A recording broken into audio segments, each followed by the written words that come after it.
रासिल लखी गुलाम शाह शेख बरादरी जी धुरन में हलंदड़ खूनी तकरार जो नेबेरो थी वियो आहे। नवाज सां वधीक तफ़सील मालूम कयो था ज़ेब जोकियो खां। जी ज़ेब, छा वधीक तफ़सील आहे? जी बिल्कुल, लखी गुलाम शाह लग शेख बिरादरी जे बिन धुरन विच में वरन खां हलंदड़ खूनी तकरार जो निबेरो थी वियो आहे।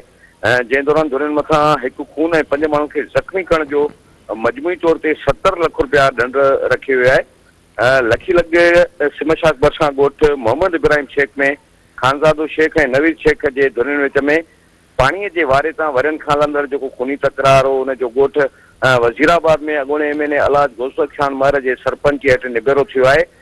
जंहिं दौरान धुरन जूं ॻाल्हियूं ॿुधण बाद नवीद शेख वारी धुर मथां नौजवान परवेज़ शेख जो खून 3 मर्दनि खे ज़ख़्मी करण तोड़े कूड़ो केस दाख़िल कराइण जो ॾोह साबित थियण ते नवीद शेख वारी धुर मथां 60 लाख रुपया दंड रखियो वियो आहे। जॾहिं त जहिड़े दौरान खानज़ादे शेख वारी धुर मथां औरतुनि ते तशदुद करण ऐं हिक मर्द खे ज़ख़्मी करण जो ॾोह साबित थियण ते 10 लाख रुपया दंड मुक़ररु कयो वियो।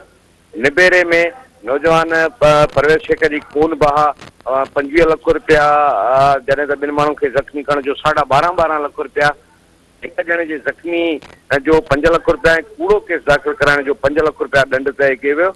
निबेरे जे सरपंच पारां अहिड़ी फतवा जारी करण बाद नवीद शेख वारी धुर 1 लाख रुपया जेको आहे थॾे ते अदा कयो, जॾहिं त बक़ाया जेका दंड जी रक़म आहे उहा 6 महीननि अंदरि अदा कई वेंदी।